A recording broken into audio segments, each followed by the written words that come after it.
पारस और माहिरा के ब्रेकअप पर आखिर क्या रिप्लाई किया है उनके फ्रेंड ने, और यही नहीं बल्कि एक हिसाब से माहिरा की पूरी की पूरी कुंडली खोल के सामने रख दी है।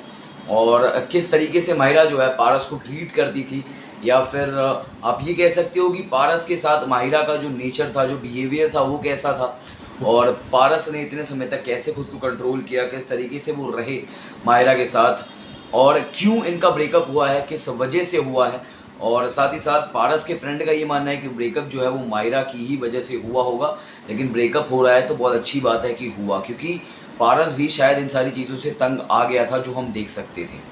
लेकिन क्यों, किस दोस्त ने ये सारी बातें बोली हैं, आइए आपको देते हैं इस बारे में पूरी खबर और पूरी अपडेट। तो नमस्कार, आप देख रहे हैं फीफा फूज और मैं हूं आपका अपना दोस्त और होस्ट करीश कांदू। पारस छाबड़ा को और माहिरा, इनका जो इक्वेशन था भाई बिग बॉस सीज़न 13 से ही शुरू हुआ था। लेकिन आपको बता दूं कि पारस बिग बॉस में जाने से पहले आकांक्षा पुरी को डेट कर रहे थे, और जब बिग बॉस के घर में उनकी जर्नी शुरू हुई तो उसके बाद उनकी पसंद माहिरा बनी और माहिरा के साथ उनका रिलेशनशिप या इक्वेशन जो भी था वो शुरू हुआ। लेकिन फ़िलहाल अभी जिस तरीके से खबरें ये आ रही थी, कल से ये खबरें जो है बहुत ज़्यादा सरफेस कर रही हैं, जिस पे माहिरा ने पारस को हर जगह से अनफॉलो कर दिया है, ब्लॉक भी कर दिया है शायद तक।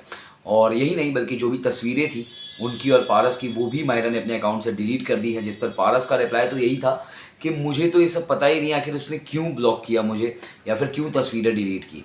लेकिन इस बार उनके एक दोस्त ने इस चीज़ पर खुल के बात की है। उनके दोस्त कहते हैं कि पारस और माहिरा पिछले 3-4 महीने से टॉकिंग टर्म में नहीं है। मुंबई आने के बाद ही इन दोनों ने अपने रास्ते अलग कर लिए एक दूसरे से। पारस यहाँ अपने करियर को लेकर काफ़ी फोकस नज़र आ रहा है, वो लगातार प्रोजेक्ट्स की तैयारियों में लगा हुआ है।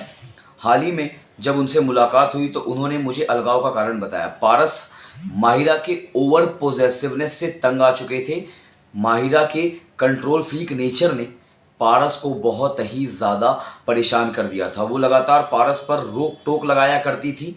वो उन पर केवल खुद के साथ म्यूज़िक वीडियो बनाने का दबाव भी बनाया करती थी, और यही नहीं, यहाँ तक कि किसी फीमेल फ्रेंड से भी बातचीत करने पर रोक लगाई थी। और एक वक्त के बाद पारस का भी सब्र का बांध टूट गया और आखिरकार उन्होंने इस रिश्ते को तोड़ने में ही अपनी भलाई समझी।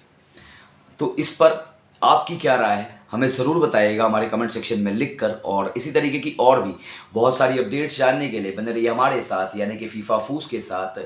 धन्यवाद।